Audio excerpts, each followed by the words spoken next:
Father, Son, and Holy Spirit. Practice traditional faith. Elders money too. Today we pray for our health. Let's pray that another, thankful for another day of life. Let's pray for our community. Let's pray for a healthy community, a better community, a progressive community. Let's pray for unity, especially in our schools. Let's pray for our children in the school. Let's pray for our elders in our community, especially those who are sick.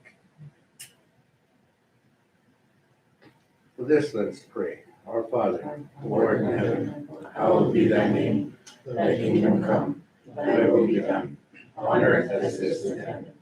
Give us this day our daily bread, and forgive us our trespasses, as we forgive those who trespass against us. And lead us not into temptation, but deliver us from evil. Thank you, Francis. Next, I'll ask for a motion to approve the agenda. Motion by Terry, is there a second? I'll second. Second by Dave. Any discussion on the agenda? Hearing none, roll call. Okay, Francis? Yes. Terry? Yes. Elenis? Yes. Dave? Yes. Dr. Wanda? Yes. Next item is approval of minutes for October 4th, 2022. I'll ask for a motion, or has everybody had the chance to view the minutes? So I'll ask for a motion to approve the minutes. Motion by Terry to approve the minutes, is there a second? I'll second. Second by Dave. Any discussion on the minutes? Hearing none, roll call. Dave? Yes. Elenis? Yes. Terry? Yes. Francis? Yes. Dr. Wanda? Yes. Next item is approval of accounts payable. Has everybody had a chance to review the accounts payable? And if so, is there a motion to approve it? Motion by Terry to approve the accounts payable for October 2022 in the amount of $792,894.05. Is there a second? I'll second it. Second by Dave. Any discussion on the accounts payable? Terry? No. Dave? No. Francis? No. Alan? No. No, okay. Roll call. That's me. You put her in shock. Elenis? Yes. Terry? Yes. Francis? Yes. Dave? Yes. Dr. Wanda? Yes. Okay, under old business, first item is Turtle Mountain High School Plan of Operations Agreement Status Update of the Plectrum. So Glenn, can you give a little update on this item? And we did discuss this, and I asked that the whole board be included in this discussion, so. Okay, the update is essentially, the agreement expired June 30th, 2021, at which time we went forward and initially sought approval of the previous agreement by the grant board, at which time was the tribal council. We did receive approval. Then we also received approval from the district board. Then our plan was to submit the agreement back to the tribe for final approval. However, before then, there was a notice we had received. It was actually verbal from the North Dakota Attorney General's office, and they indicated that after reviewing the agreement previously, they thought it would fall under the North Dakota Century Code 5440.202, and that relates to agreements requiring approval by the governor. It became what they used to call a joint powers agreement. It's an agreement with the tribe. So then at that point, we concentrated primarily on the federal agreements, the Ojibwa, middle and elementary. We were able to secure those agreements by June 30th. Then we turned our attentions to the Turtle Mountain High School grant agreement. And we went through with the attorney, Dr. Thomas, Mr. Lattiser, requested also input from the board presidents, and updated the agreement. And then in the process of doing so, once complete, before bringing back for final approval, one of the requirements in the Century Code would be to present the agreement to the superintendent of public instruction for commentary. And we did that with Kirsten Basler, and what we have attached is the letter itself that she provided.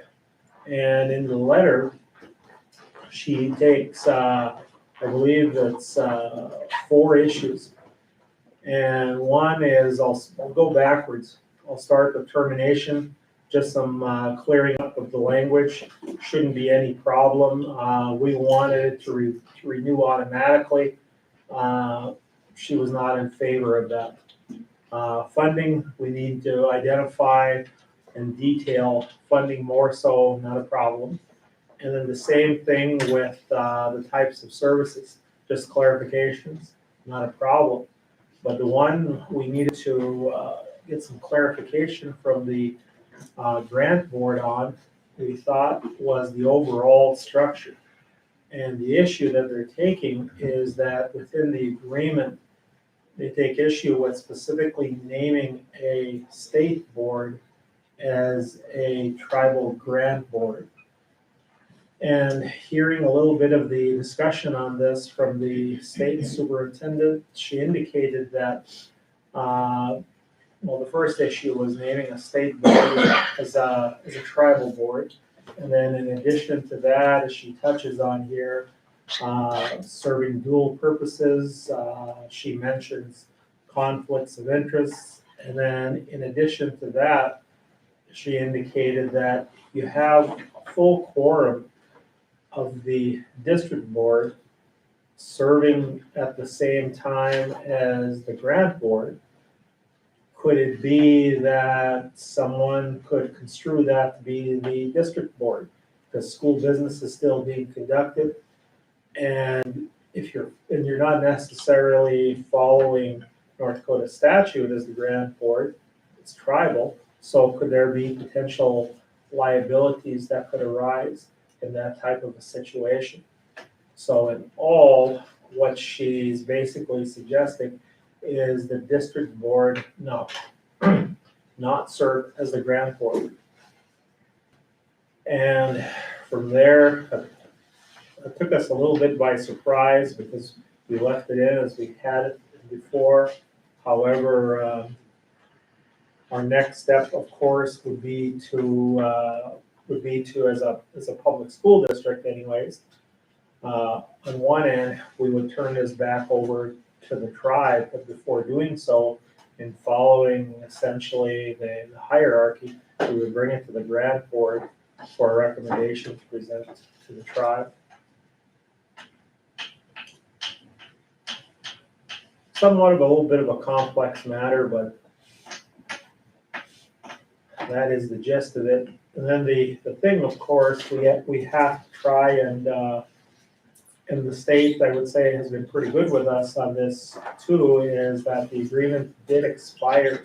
Now, once it's been determined and that it's been determined that it's a tribal state agreement, to which you would also have the governor's signature. After we get past DPI, then we have to go to the governor's office, who will have his own legal counsel in addition, likely review the agreement.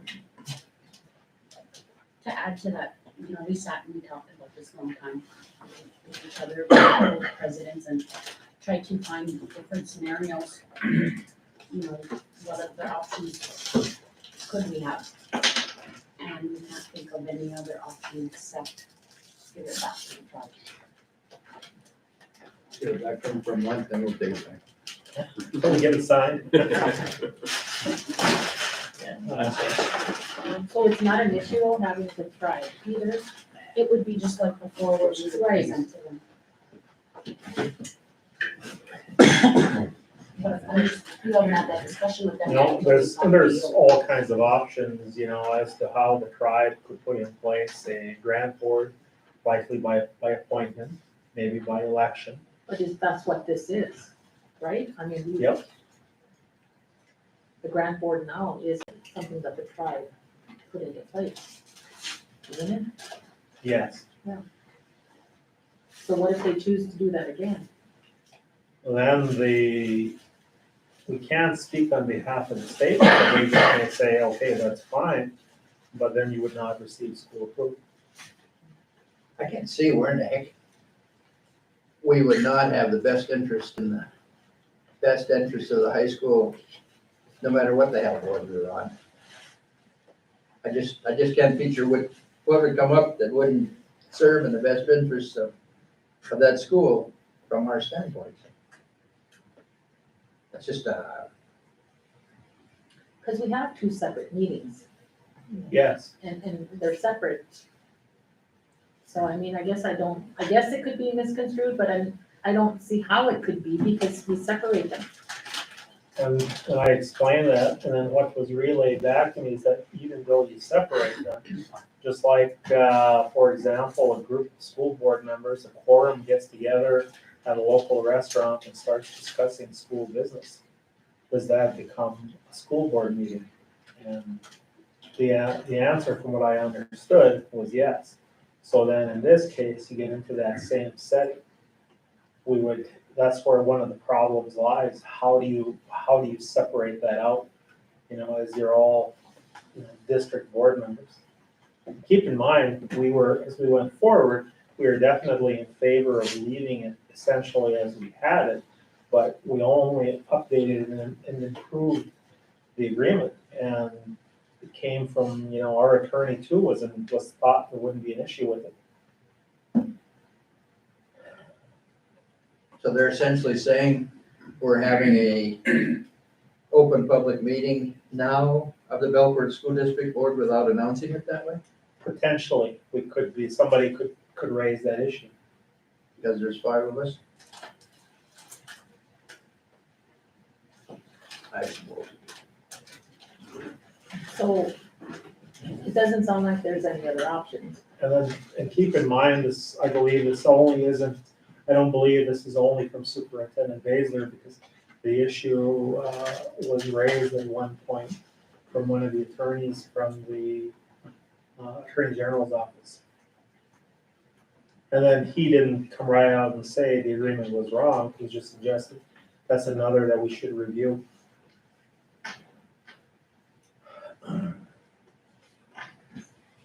Because at the time the review started, the agreement was essentially with the tribe, who was a tribal council. Then, which of course leads us to another section of the Century Code, agreements with tribes. The council aware of this, or? No, well, I don't Presented believe, it to them yet. Well, let's present it to them and get it off dead center. and I imagine they're going to ask for some type of a recommendation from the board. Well, do we have any other options? Because it doesn't sound like we do, so. I mean, our recommendation, I'm guessing, would be to turn it back over to the tribe. I don't know, how do you feel, Craig? I don't know. Dave? It's difficult because that, with the interpretation of that lawyer saying that it could be viewed as this, so that's one opinion. But then our lawyer says that this, you know, we didn't foresee an issue with this. Yeah. I mean, and what we're abiding by is we're gonna turn it over to the tribe just based, is that specifically the recommendation that they gave us from Kristen Baszler? Is that No, what she said? she didn't specifically say that, but it's up to the tribe to determine a high school grant board.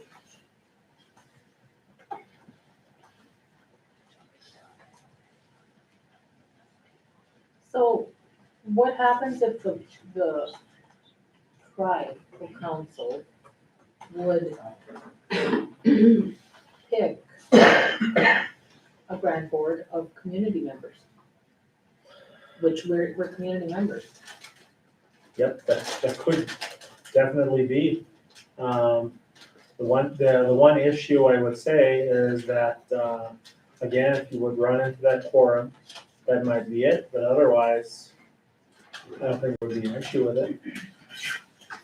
So it's not like that Always the before. issue with the state. Before, it was this There was two board, separate, there was two separate boards, right? yes, two separate boards. So how did that work?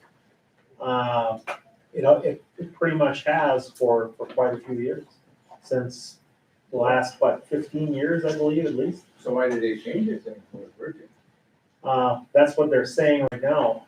They're saying that because of the fact that a state board is also serving as a tribal board, you still carry over the liability to the state while you're representing the tribe on this board, the grant board. But it was working, it was okay. Yep. Why did they just keep it that way then? It Uh, was working. We don't know. That's where the state superintendent gave this recommendation and was her interpretation. Is it a matter of semantics? I mean, is it the idea that the tribal council said the Belfort School District Board shall serve on this board?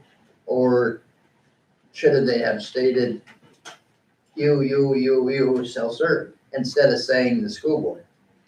That I think they could have done. I think a pretty big issue was that, because the way it reads now, if I recall correctly, is it's the Belcourt School District Board consisting of 7 board members plus 2 additional appointees. And the tribe has at one time appointed individuals, and then they've also appointed tribal council members as of late, the last 6-8 years. Basically, they can name us individual. What's that, Terry? I said, basically, they can name us individual as community members. Because, like, even when we, spoke with the, insurance company that bonds us, they didn't have a problem with it.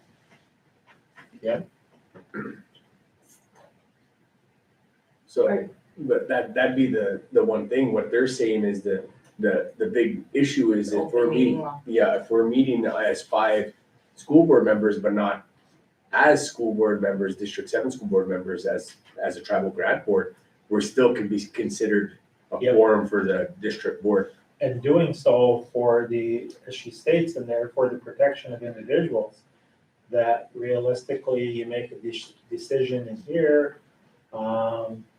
potential litigation, liability, the state may say, no, we're not, and then the North Dakota Insurance Reserve Fund had previously indicated that they don't provide the coverage for the grant board. That was clear. We got independent coverage once before we were dropped. Right now, I believe we're going under the sovereignty of the tribe, which results in sovereign immunity or immunity from lawsuit. So again, the thing that, or what is being suggested there is that there could also be liability as individuals. So way back when, I'm just thinking out loud. There used to be the 297 board would convene and 2 district board members would get off and 2 different ones would get on, correct? It Just 2 were added. was always the 7. I'm just thinking, well, obviously you need 5 for a quorum, but if you had 4 of our board members and 2 of, I'm just trying to think outside of the box here, how we can make that work. The 4, oh yeah. 4 is a I would quorum. support it. Not under the grant board, it's fine.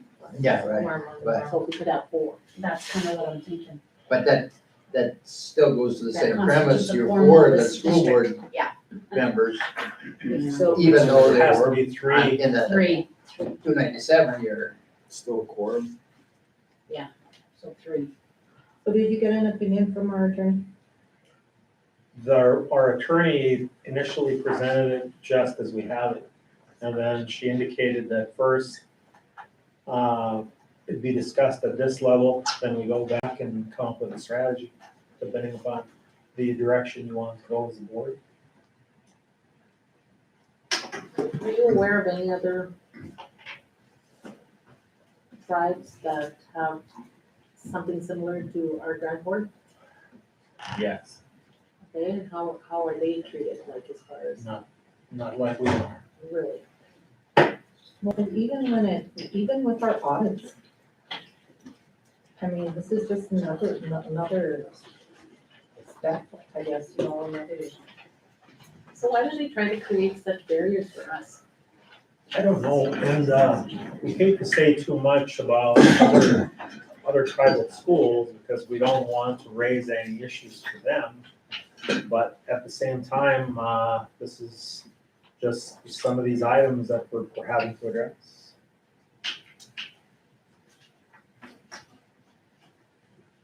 But it seems unfair that we're not treated the same as other schools.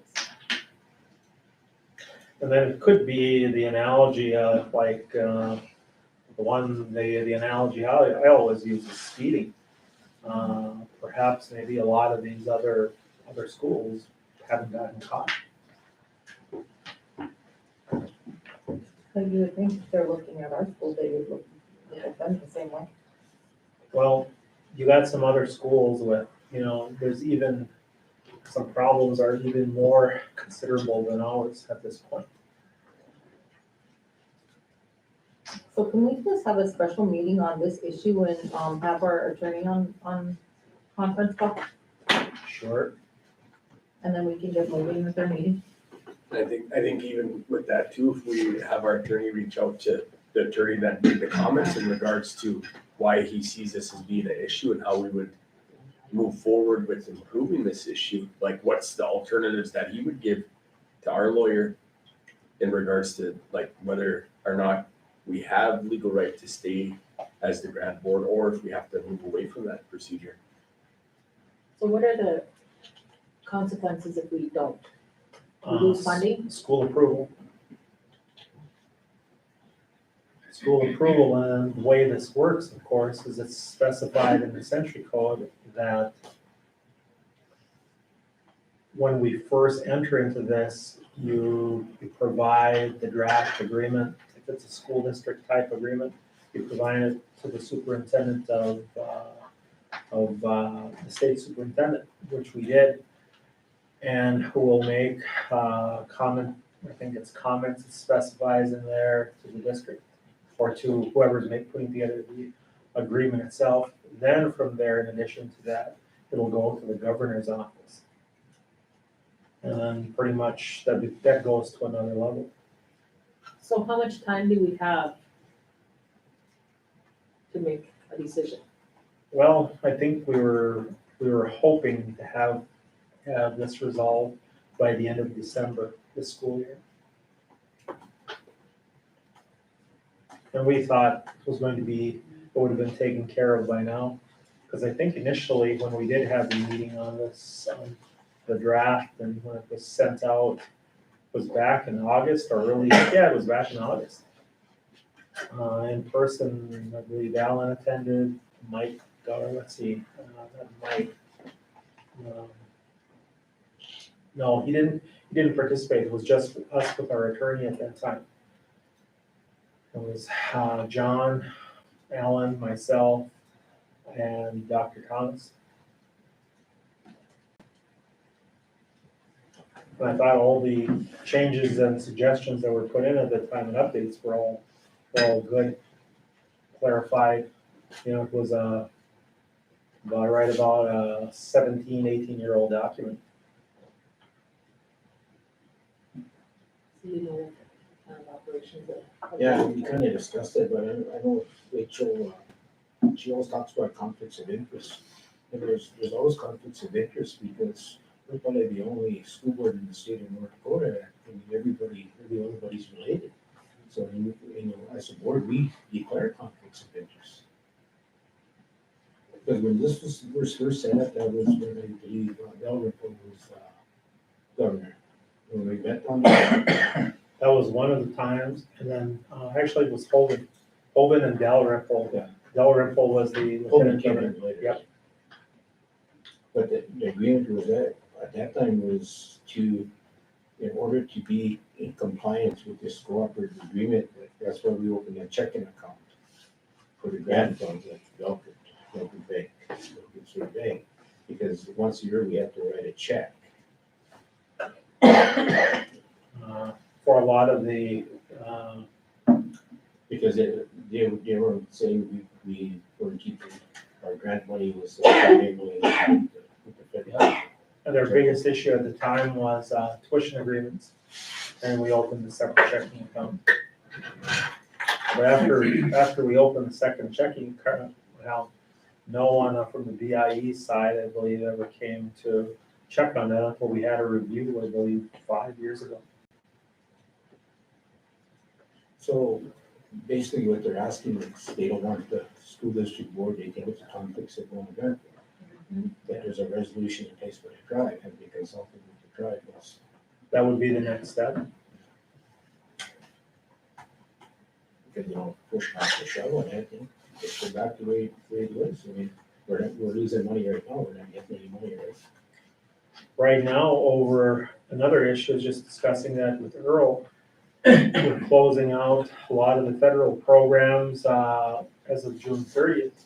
And I believe just some more transfers were made today, and we did not receive our November payment.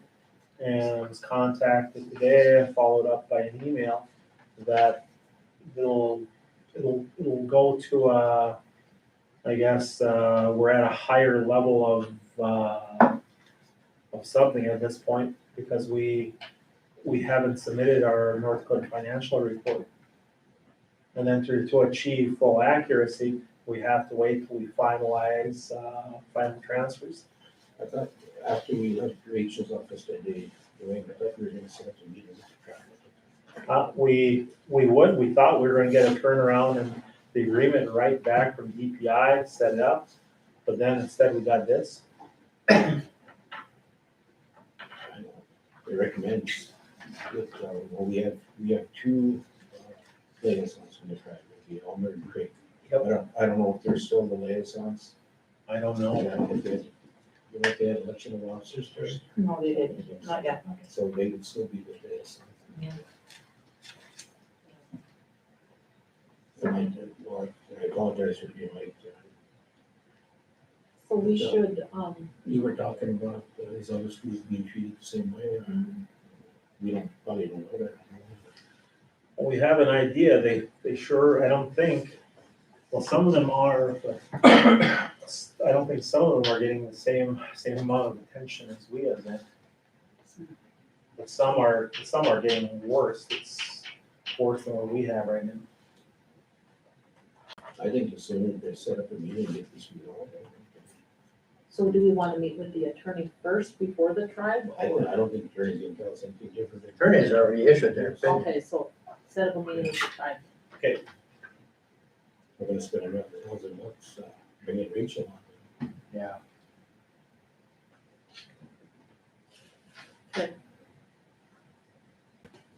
Do we need that in a motion form or? I don't think so, just so we have it stated in the minutes, next course of action is to set up a meeting with the tribe.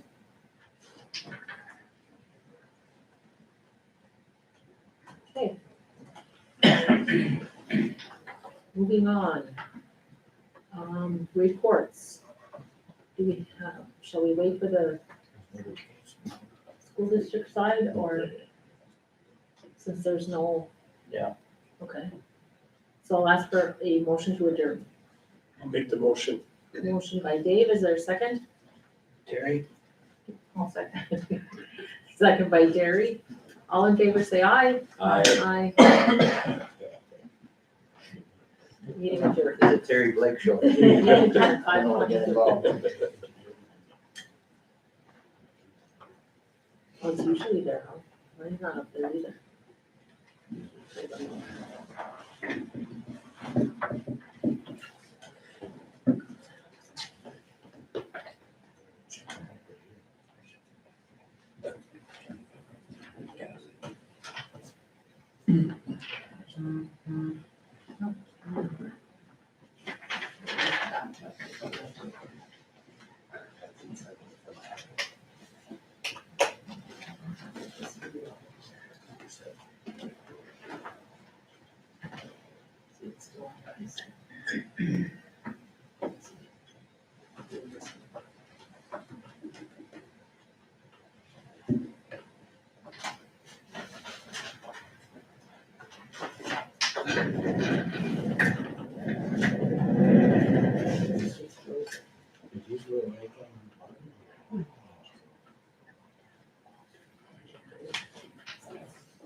It used to be the right on the top there. Just switch it back.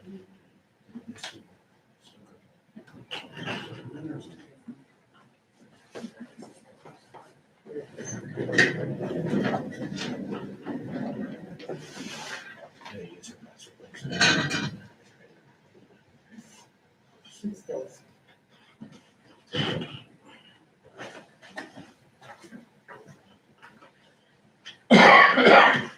Anybody want that to be right? Everybody wants break? Enter, Chairman. Which one is that? Did you say hit her? Followed up, school district meeting door at 5:24 PM. We already had an opening prayer, right? Okay, item 3, the adoption of the agenda. Floor is open for a motion. Motion made by Terry, is there a second to that motion? I'll second. Second by Alderman Sternbach. Roll call, you ready, Tony? Terry, Yes. Francis. Yes. Dr. Wanda, does Dave, Yes. Alan S. Yes. Alan. Yes. Item 4 is approval of the minutes of October 4th. At this time, floor is open for a motion for approval. Motion made by Terry, is there a second to I'll that motion? second. Second by Dr. Lyons. Is there any discussion? Not, roll call, you ready, Connie? Okay. Dr. Wanda, Yes. Dave, Yes. Alan S. Yes. Terry, Yes. Francis, Yes. Alan. Yes.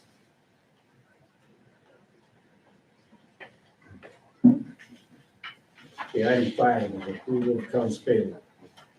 At this time, floor is open for a motion. I'll move. I'll second. Motion made by Alderman Sternbach and second by David Asher. Is there any discussion? No discussion. Ellen, No. Terry? No. Dr. Lyons? Why is he Shocking. No. Terry? Okay, roll call, Connie?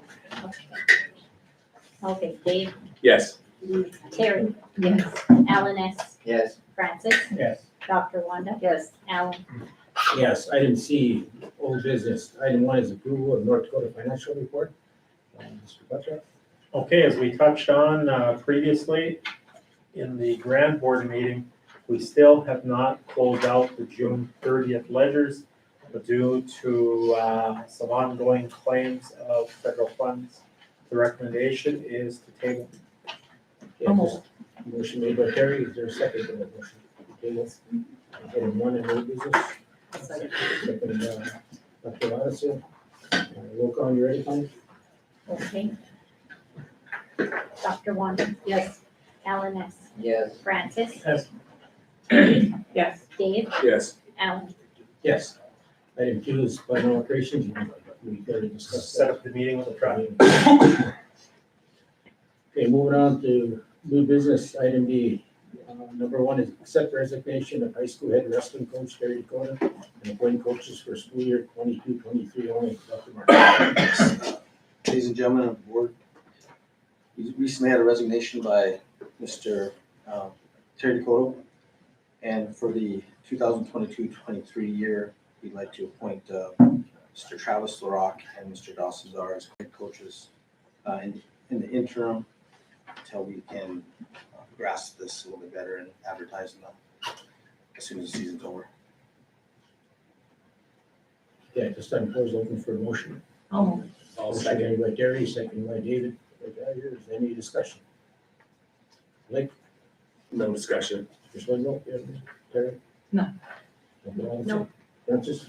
Roll call, you ready, Connie? Okay, Francis. Yes. Alan S. Yes.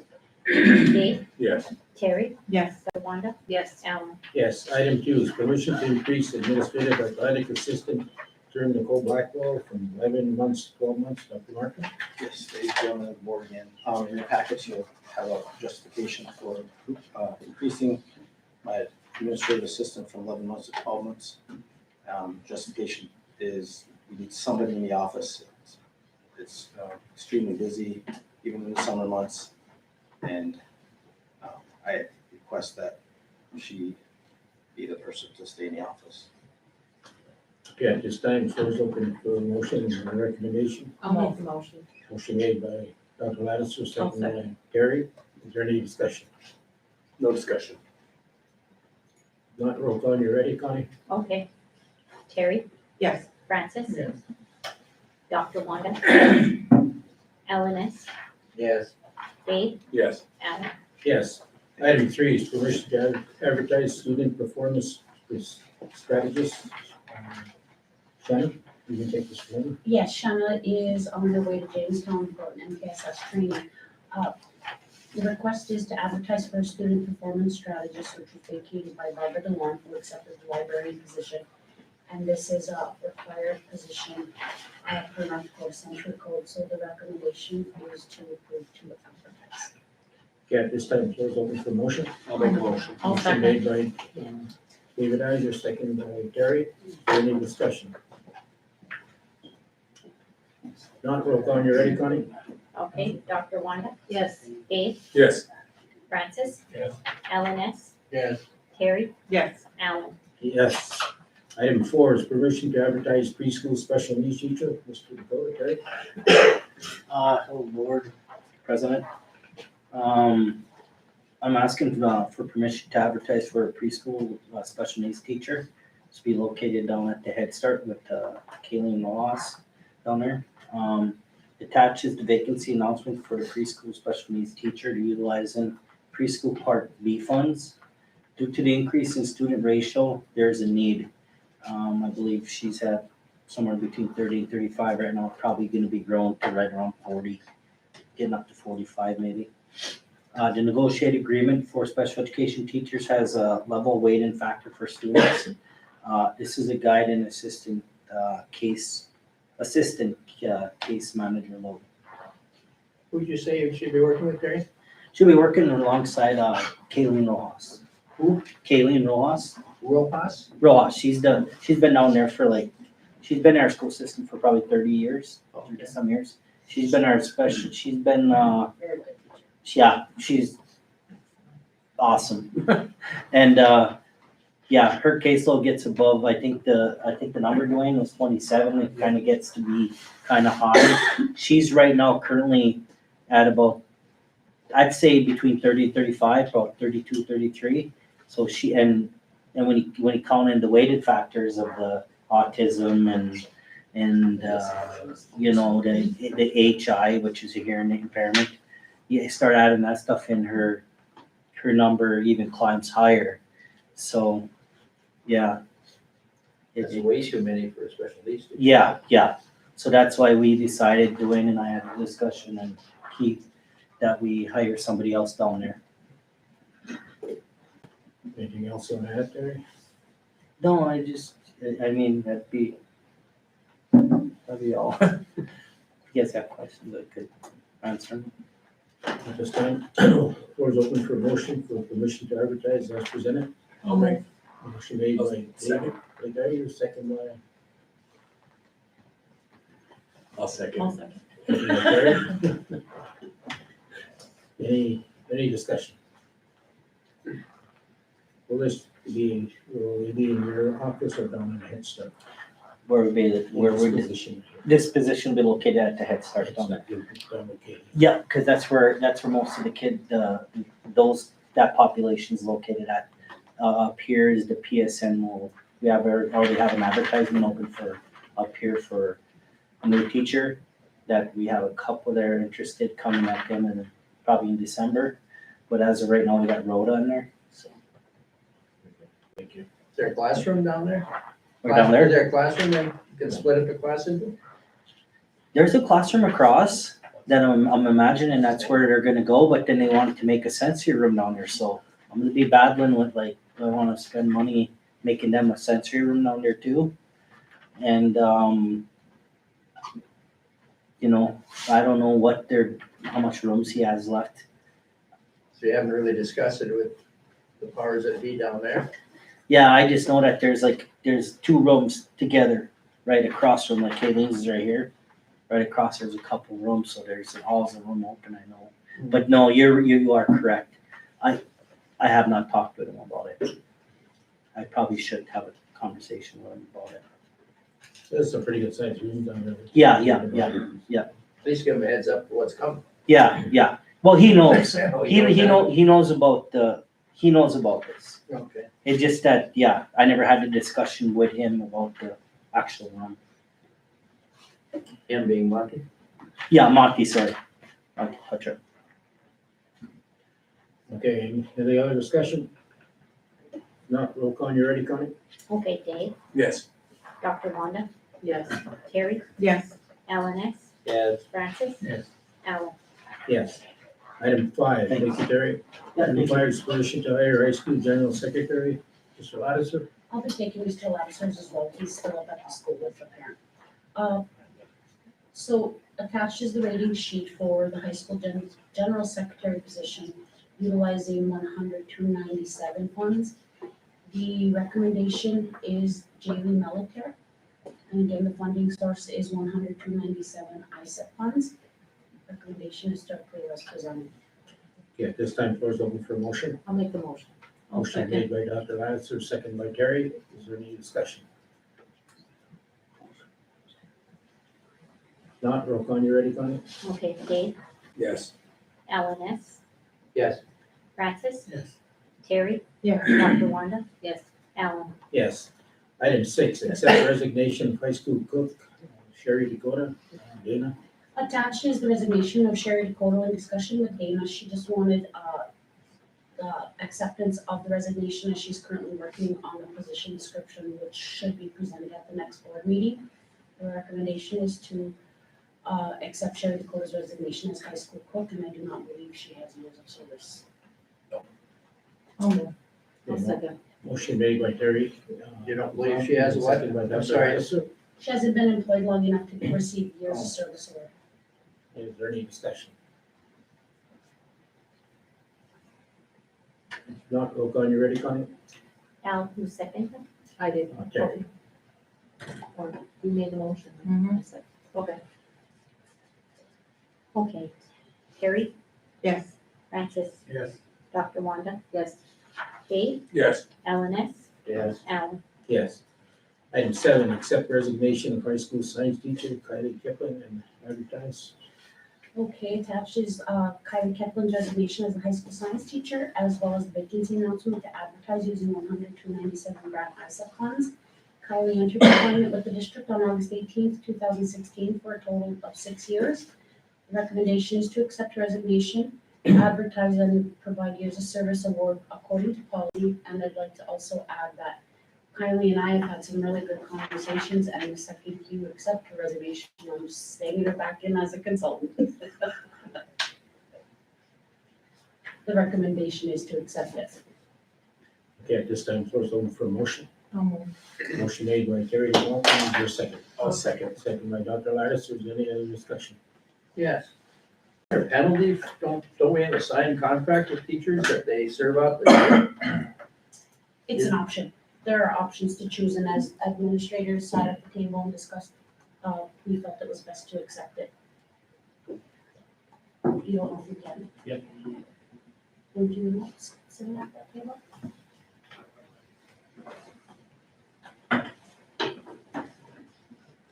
Why don't you speak on that? I believe we would have to review the negotiated agreement, and it was something that was brought up during negotiations that, there are very specific conditions to which liquidated damages are charged. It was actually brought up, I believe, one of the sessions at one of the negotiations teams. And I believe Keith would know this one too. I know a couple offhand, medical, or a child with a medical. or working in another school in the district. Yep. Including Ojibwa. Yep. Otherwise, it becomes automatic. So this is something that was recommended by administration. I I know wasn't, you and John discussed this. Keith.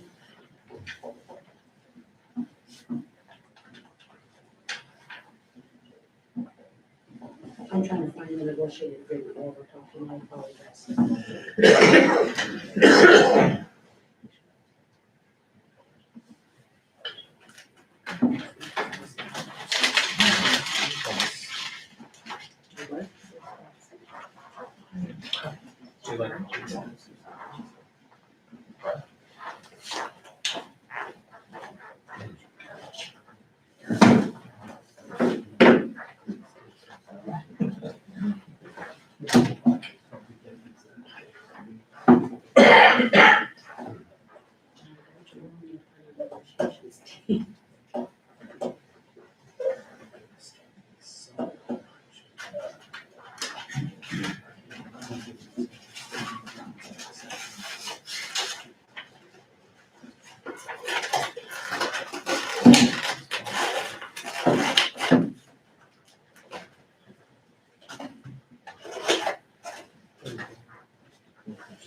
Okay, Kylie, so as we look at the negotiated agreement, there is liquidated damage of $1,250.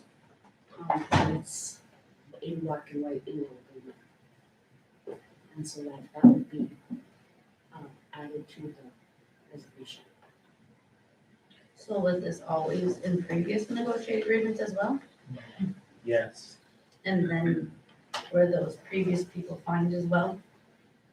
the Because I know ones, of two that I covered for 6 months that were not fined when they left in December and in March of a school year, that were not fined. The exclusions are those who are employed within the school system or who can no longer teach, so I'm not sure who you are. They left the school system. One went to a different school system. One went to a different state, to a different school system. the table was, it was like, it's probably shouldn't have discussed. So maybe, yes, the recommendation is to table and we may have to have a special meeting.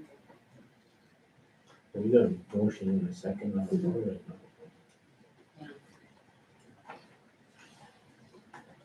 So if you're hiring her back as a consultant, would that still apply?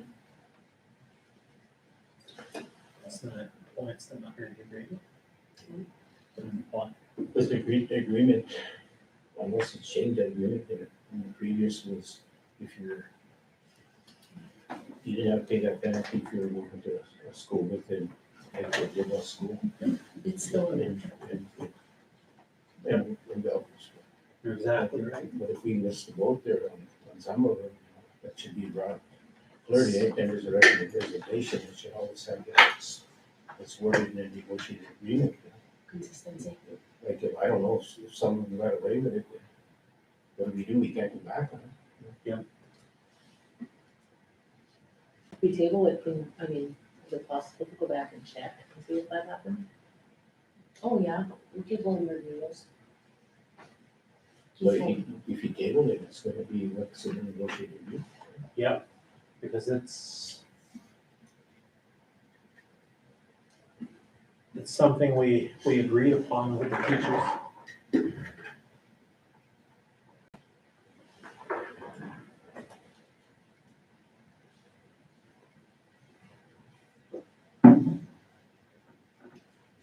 I'm just waiting, I mean, respectfully. That's up to their motion, The second one out. the motion was to accept the reservation.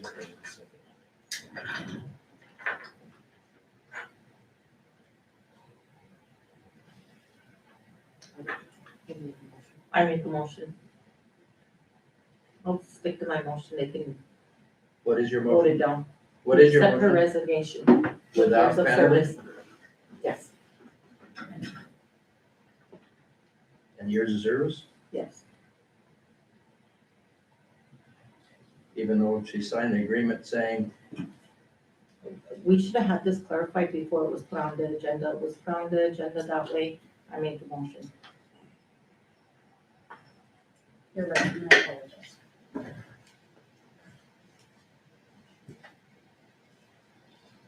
Is there a second? I don't know. Did somebody second, Connie? Yes, Yeah. Dr. Wanda. Wait a second. You're asking. I agree with Terry, so. Let's do what we'll call it.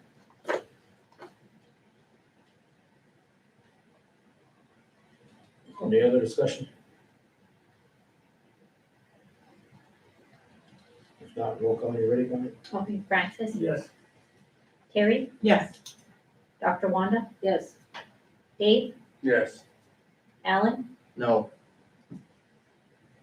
Alan, I'm gonna vote no. The reason I'm voting no, because we hate to lose Kylie as a teacher. She's one of the best teachers up there and stuff, you know.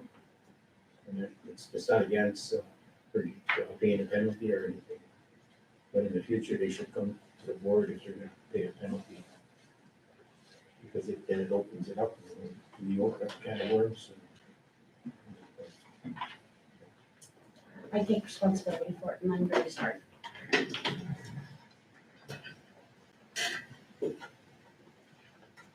And that's to advertise too, right? Correct. Okay, item 8, accept resignation of high school security Peggy Davis and advertise. Attached is Peggy Davis's resignation as the high school alternative school security guard and a vacancy announcement. Utilizing 100-297 grant administrative cost funds. Ms. Davis entered employment with the district on April 19th, 1983 for a total of 28 years. The recommendation is to accept the resignation, advertise, and award for years of service. Okay, this time floor is open for motion. Almost. Motion made by Terry, is there a second? I'll second. Second by Francis Davis. Is there any discussion on this?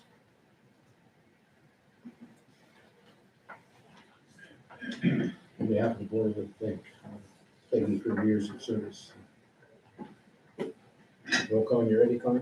okay, Terry, Yes. Dr. Wanda, yes, Francis. Yes. David, Yes. Alan S., yes, Alan, Yes. Item 9, approval of purchase of 2022 Ram ProMaster City Wagon, mail delivery. Wayne? Or Bob, you didn't take this one? Want Bob, or you want me to? I don't know too much about that one, maybe. It's actually a ProMaster van. We've been looking for one in the state for quite some time. We talked about bidding, but because it's a commercial vehicle, you can't find them.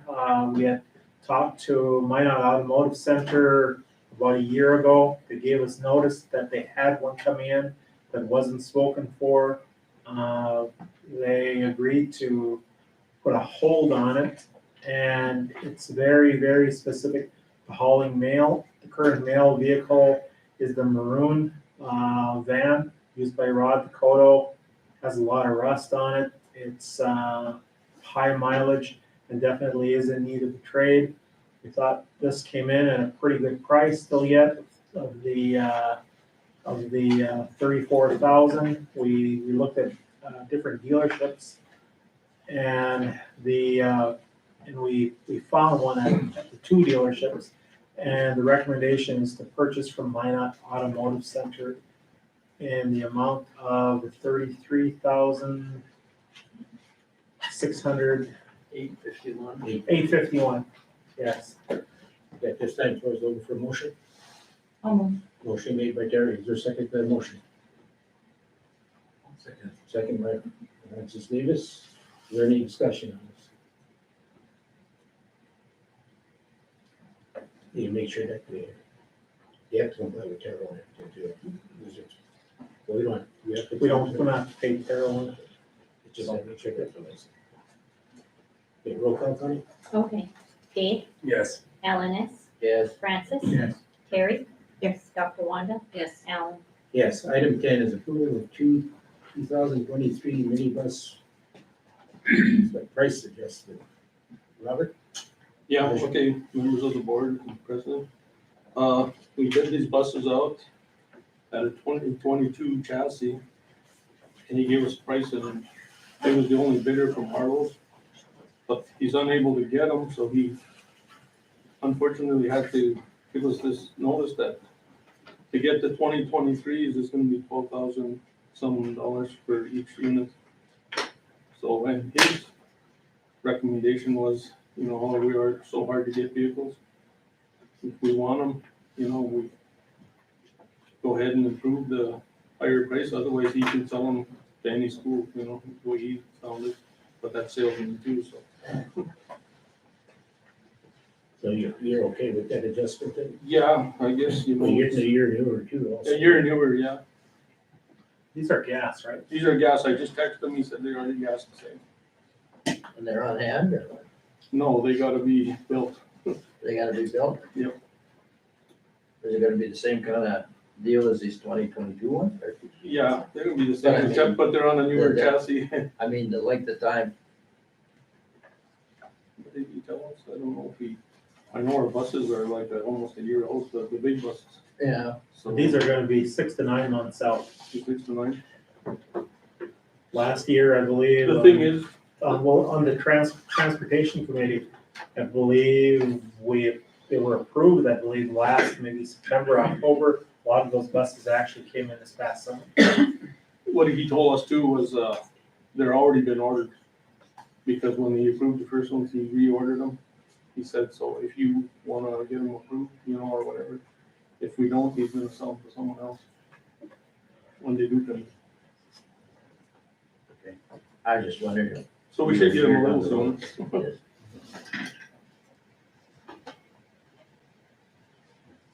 Any other discussion? But they have the 22s on hand. No, they don't have. They can't get the, They don't have he gave us a price on them, but he can't get them. I know there's a deadline to order. So by time, I don't know, this time next year, you'll be ordering 20 orders. Oh. They were only making black and white. Any other discussion? If not, roll call, Connie? Okay. Who made the motion? We did it. I'll make the motion. Okay. I'll second. You didn't need a motion. No, wait, that was the last one. First one ever made. Okay, motion made by Terry, second by Alan. Or Dave. Flip it. Roll call. Roll call, Connie? Okay, Dr. Wanda, Yes. Yeah. Dave, Yes. Alan, Yes. Terry, Yes. Francis. Yes. Alan. Yes. Item 11, approval of status quo for the amount of $32,643.45. Taking us in. I think nobody said it in high school. I believe Ryan is out and Mr. Lattiser, he had messaged me that there was an emergency at the high school, so I told him it was okay. Yes, I'm looking at the meeting notes while we were talking.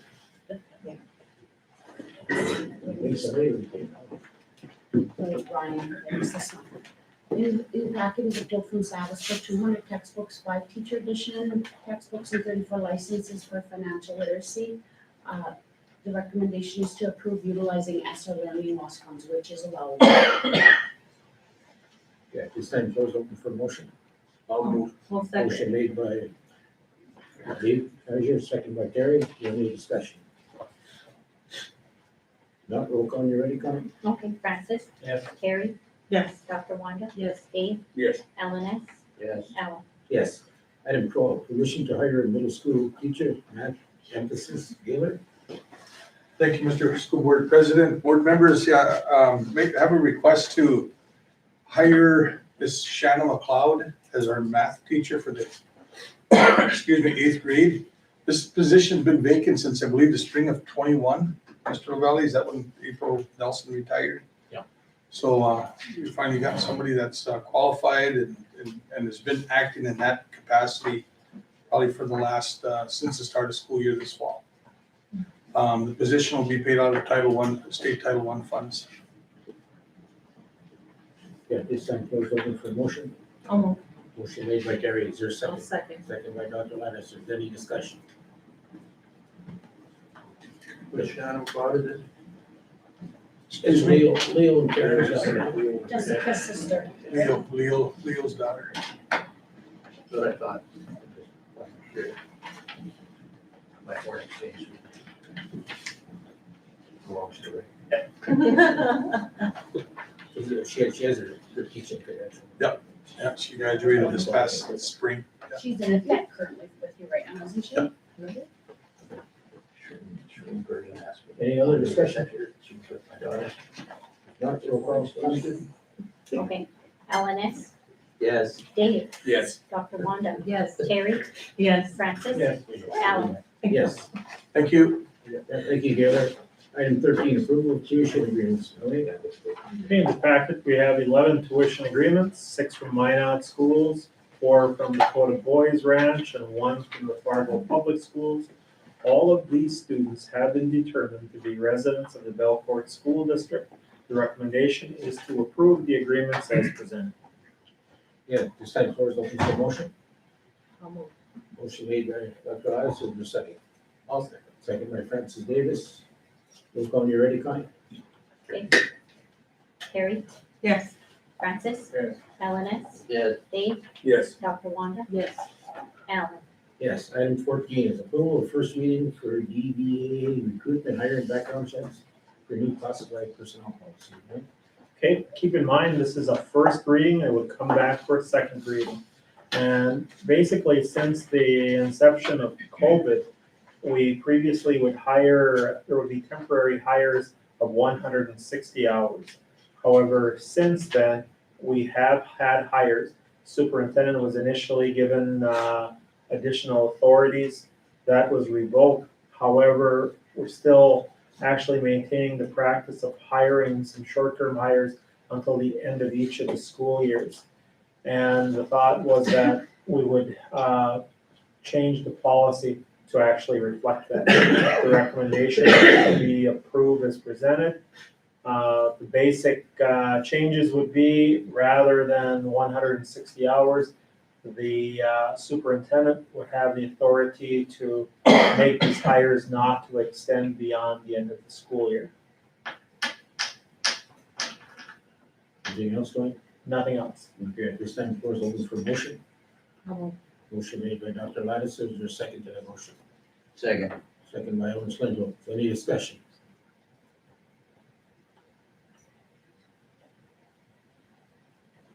All right, roll call, you ready, Connie? Okay. Dave, Yes. Dr. Wanda, Yes. Francis, Yes. LNS, Yes. Terry, Yes. Alan. Yes. Item 15, approval of first reading for DAC recruitment, hiring, and background checks for instructional personnel. Okay, the last policy went for the support staff. This basically extends that to the teaching staff, not to extend to the, beyond the end of the fiscal year. And then we make sure and reiterate in there, just like the other, the board shall make all final permanent hiring decisions. Recommendation is to approve as presented, first reading. Okay, at this time, floor is open for a motion for the first reading. I'll move. Motion made by Dr. Lattice, is there a second? I'll second. Are you sure? I was reading something. Second by Terry. Is there any discussion? Not roll call, you ready, Connie? Okay. Terry, Yes. Dr. Wanda, Yes. LNS, Yes. Francis, Yes. Dave, Yes. Alan. Yes. Item 17, approval of first reading for HCB purchasing policy, right? I think you missed 16 now Donation. for sick leave. Oh, okay. Okay, on the donation of sick leave, the recommendation is to make a change to allow employees leaving the school system, allowing them to donate leave to another employee while on duty as a current employee. The way it currently works, let's say, to our benefit, an employee submits a resignation in January that's effective at the end of the school year. After that resignation is accepted in January, the employee could no longer donate leave. This was brought to our attention last year, especially during COVID.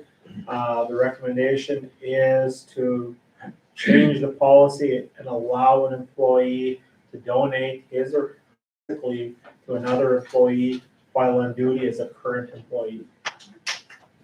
Recommendation is to approve first reading as presented. I move to approve. I'll second. A motion made by Ellen Stengel for approval, second by Terry. Is there any discussion? My one question is, so they're allowed to donate that leave to an employee, but what are the stipulations for an employee getting leave donated to them? Would it be medical, child medical like it was before? Or is it gonna be somebody that's a new hire within the last year that doesn't have leave, or the last few months that don't have leave? Or is it a person, or is this going into like a leave pool where people who are having issues with cancer treatment, that kind of stuff, where that leave would be determined by the administrator? Okay, that's my one question, because I mean, somebody could come in and say, hey, I have 650 hours of leave and I'm done in May, so I'll just give it to so-and-so. There's a policy that establishes all of the criteria. You have to have been employed so long. There's a limitation, I believe, not to exceed maybe 500 hours. And then the employee must be in good standing, also must be approved by the superintendent. All leave that the employee has, the receiving employee would basically have to have a zero balance of leave to be able to receive one and dissipate. So no leave at all. I believe so, correct? Is that that Yeah, bank that they have? And then the bank is another option. Okay.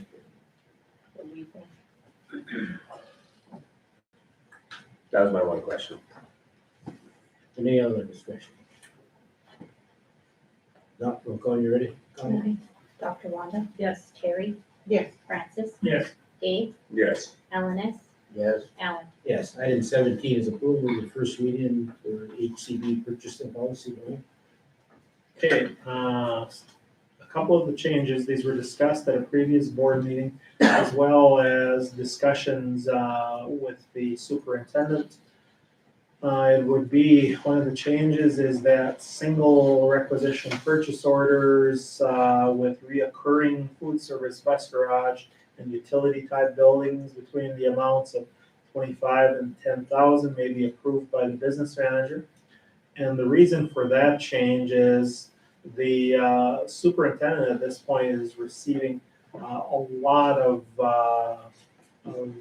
billings or requisitions to sign off. This is a way of alleviating that load for a lot of the routine purchases. Well, actually, to add to that too, I'm also receiving a lot of vouchers for payments, and so we're streamlining the purchasing process, which is recommended by the audit committee, and the documents are ready for release.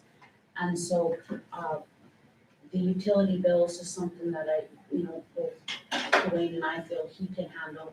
And then the other purchasing would be signed off by me through a requisition or purchase order.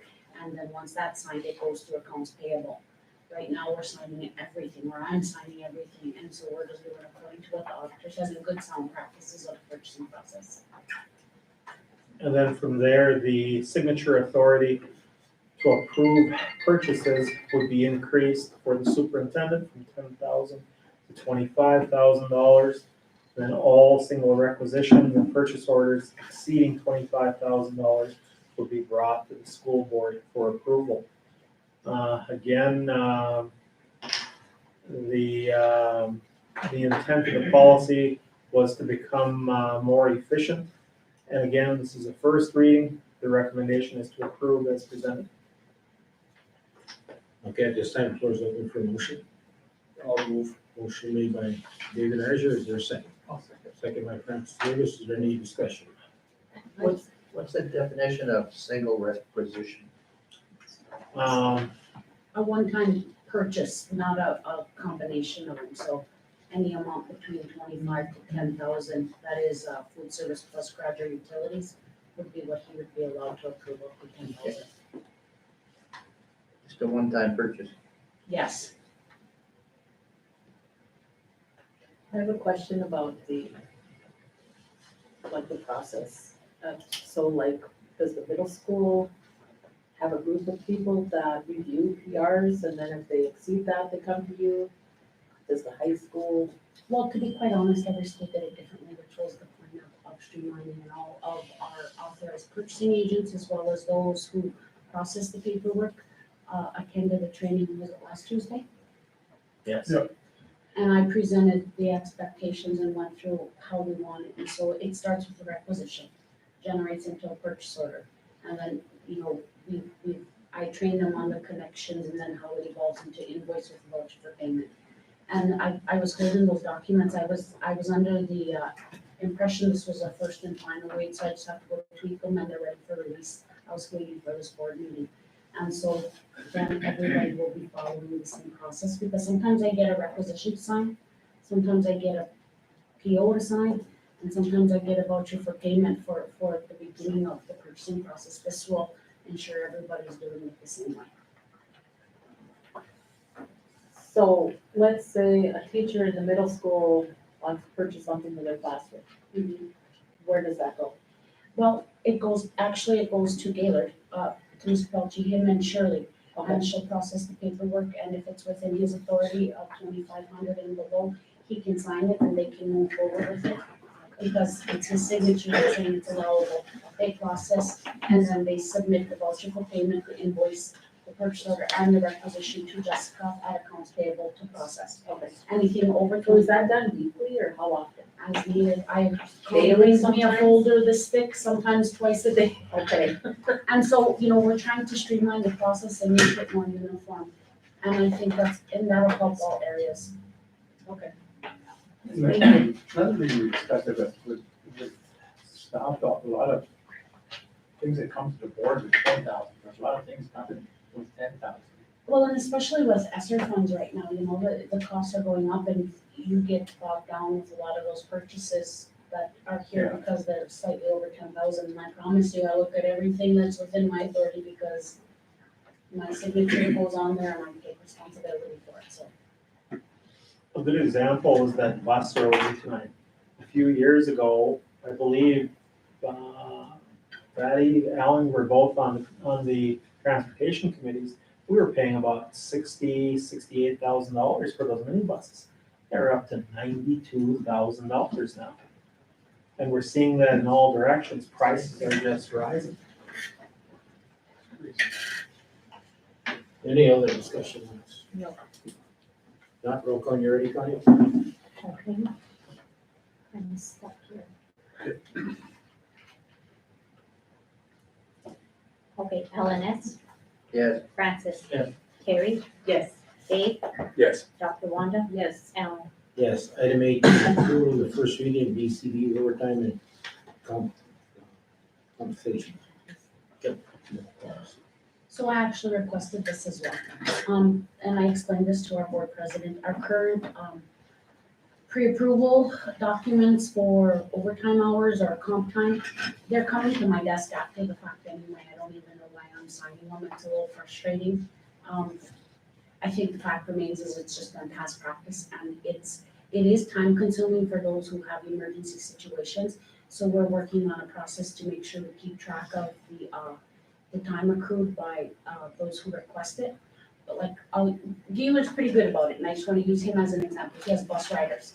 And so they fill in their slips ahead of time, but it has to be signed by him and by me, and being we're using a paper copy, the process becomes very long, but I can tell you I received way too many after the date, and so I don't even know why I'm signing them, or else I'm gonna spend my time writing up about 80% of staff. And so, but we're working with the business side to figure out how we'll monitor that accrual of those who do request the time. But I am asking that it can be done through the building administrator, which I think we should trust them to do. Do you want to add? I know I have your name on. No, I agree, because by the time it gets to either, a lot of times, the superintendents or I, it's moot for us to sign it, because if they actually, work that time, and it's overtime or comp time, yep, Fair Labor Standards requires, it's automatic. It's already theirs. Yeah, Mr. President, just to add a little bit, a rationale to that, those conversations. You know, we have situations where, those comp time forms are signed. Now, say, for example, I'm gonna ride the minibus, a special ed bus next week, and all of a sudden I get sick. Now we're trying to have to find a sub for that person that wasn't pre-approved by the superintendent or the business manager. So it's gonna be good practice, so we can be able to approve that stuff without having to say, well, at 6 o'clock, let me try to get Dr. Thomas's approval to get you on the bus here. So it's good, a And good upon move. approval, we'll revise the document. Yeah, it's a good move. at this time, floor is open for motion for approval of the first reading. I'll make a motion. Motion made by Dr. Lance, is there a second? Second. I'll You hear that? Okay, Gary. Second by Gary. Is there any other discussion? Now that it's switching over from like the superintendent and stuff, and you're giving more responsibility to the administrators, do they have to know where those funds are being available from? Or are they coming Oh, from? absolutely, they're the authorized purchasing agents, they do their own budgets, and if they go over their budget, then that's on them. Okay, that was just one of the Yes, sir. questions I had. Any other discussion? Not, roll call, you ready, Connie? Okay, Dave, Alright, yep. Dr. Wanda, Yes. Francis, Yes. Terry, Yes. LNS, Yes, Alan. Yes, item 19 is approval and removal of outstanding checks. Earl. Good afternoon, Board President, School Board. In your packet is a list of the outstanding checks for this year that I want to take off the books. There's some checks that we send to like North Dakota unclaimed property, and then there's some checks that we just void. The ones that we just void are the ones that we have in our office or something, and we know that they did not go out for some reason, or they just came back to us, so we just couldn't avoid those. The ones that need to go to the unclaimed property, I was able to reissue some of those checks, but the report had to be submitted by October 30th, so I sent the report in with all these checks, and then what we process is we'll make the payment, and then we'll ask for reimbursement after, and then they'll just reimburse us for the checks that we reissued. The recommendation is to approve the cancellation of the checks that are presented. Yeah, this time, floor is open for motion. Motion made by Dr. Lance, is there a second? Second by Gary. Is there any other discussion? Board members have any? Alan's Lindholt's on there. Would so what did you check for some reason or other? I cashed the real thing. I didn't cash the voided one. you? Only me to come speak. They're voided. They're voided. Roll call, Connie? Okay, LNS, Yes, Dave, Yes. Dr. Wanda, Yes. Terry, Yes. Francis, Yes. Alan. Yes. Approval of additional budget, right?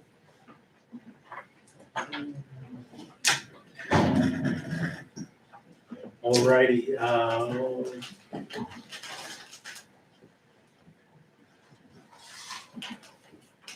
You haven't taken it, right? yep, go ahead, it's coming up a little slow for me, yeah, paper. In your packets there's 4 different budgets that I need to get approval for. It's one's academic enrichment, preschool 619, and those 2 were approved last year. This is just carryover for this year. And then the newer ones is like the 21st century for Jewel. That's a new budget, and then the revenue budget, which changes every year. The recommendation is approved additional budgets. A grand total of 62,762,101.18 is presented.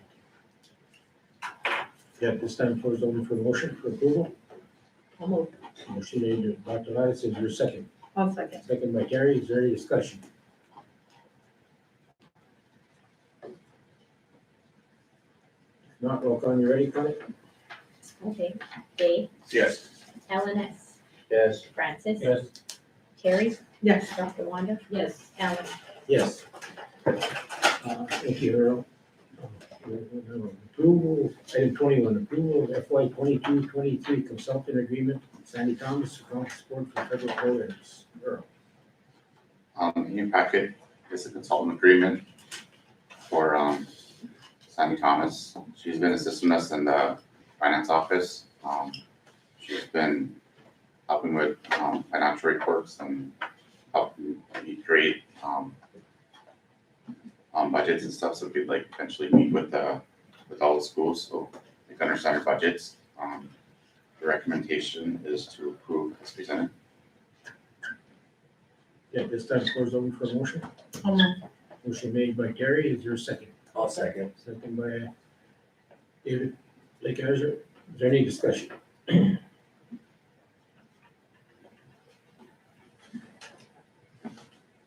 Not, roll call.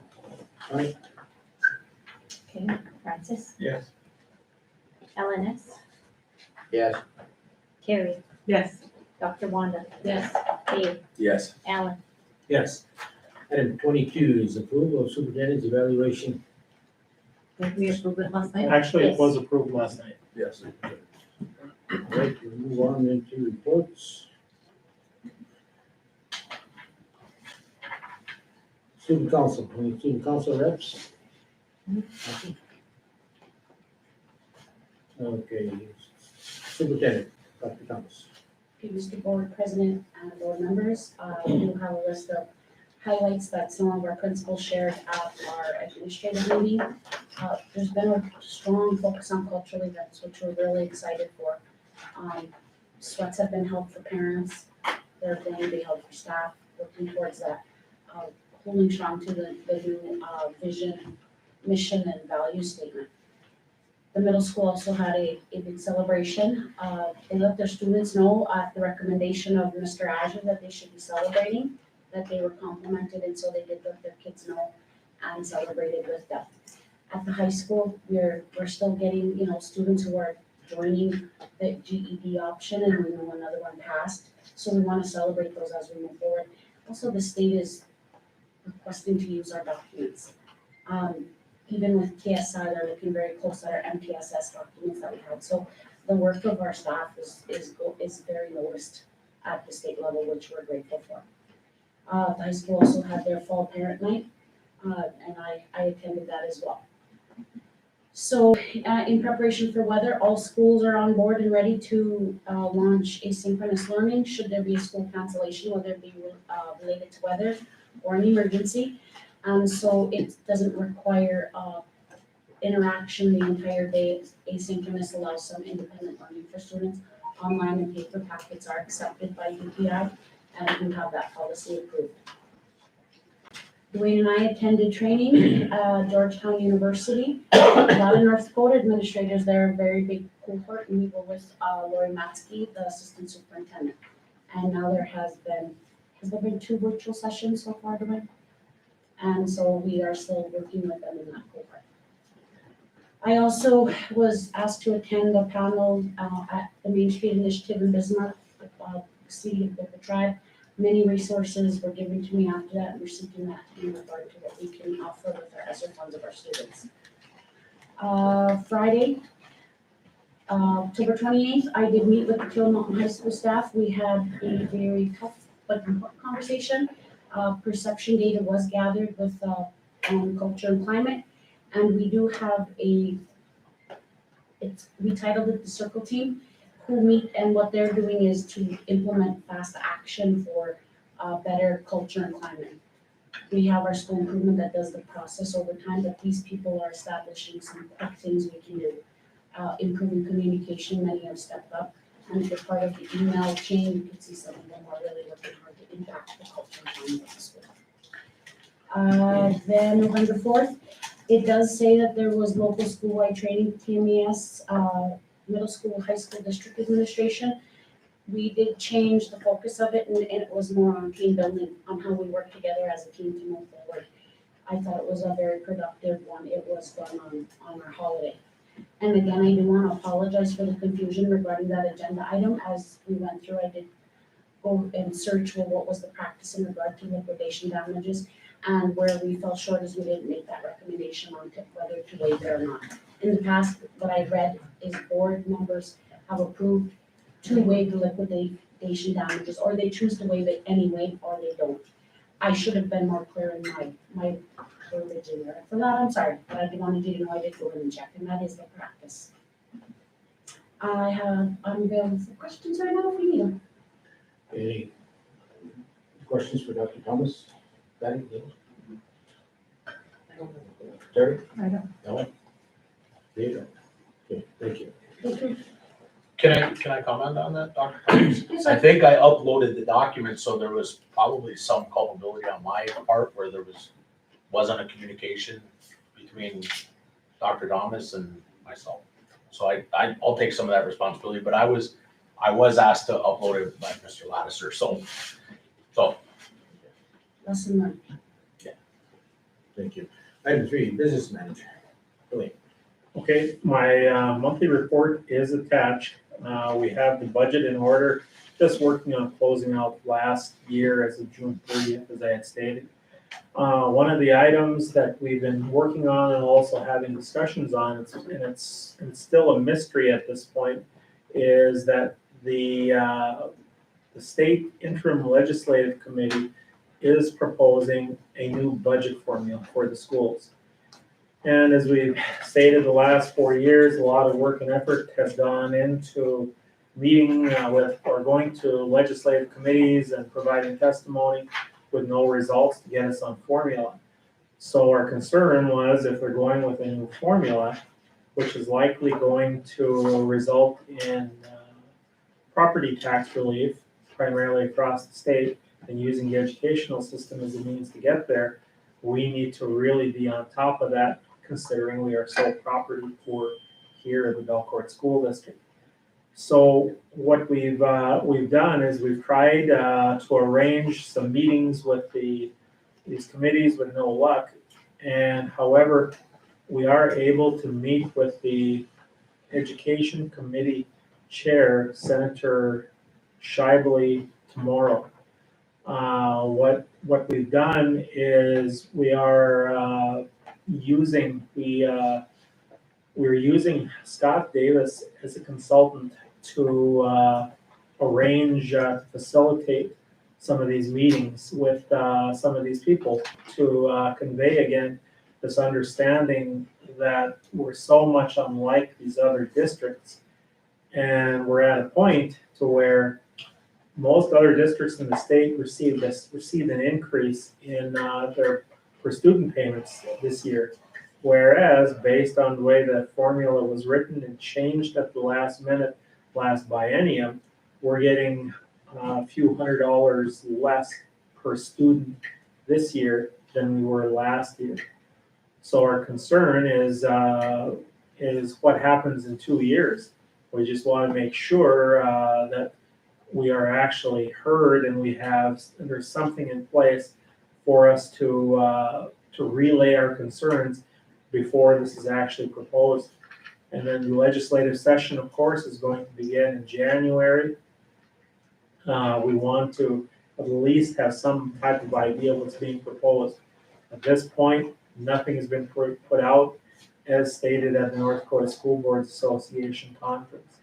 So again, we'll be putting a lot of effort in following what would be proposed by the legislative committees during this next session. It will be huge for us. Anything else? Nothing. Too late.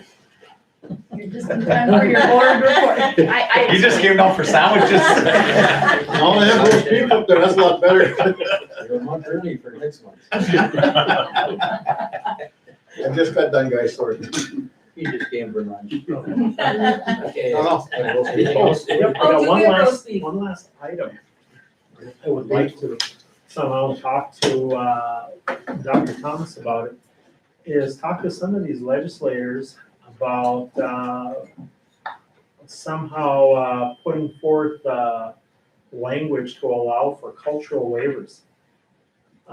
Again, one of the things that these auditors and so many of the North Dakota DPI offices, watch us, will look out for, is something like meals, Or fabric for skirt making and skirts, ribbon. blankets, to whereas possibly either find some kind of a mechanism to where they would allow cultural waivers.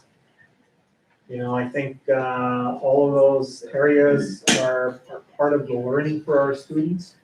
And in understanding us, you know, there's always, anytime there's a gathering, it's a time to share food. It's been that way as far back as I can remember here.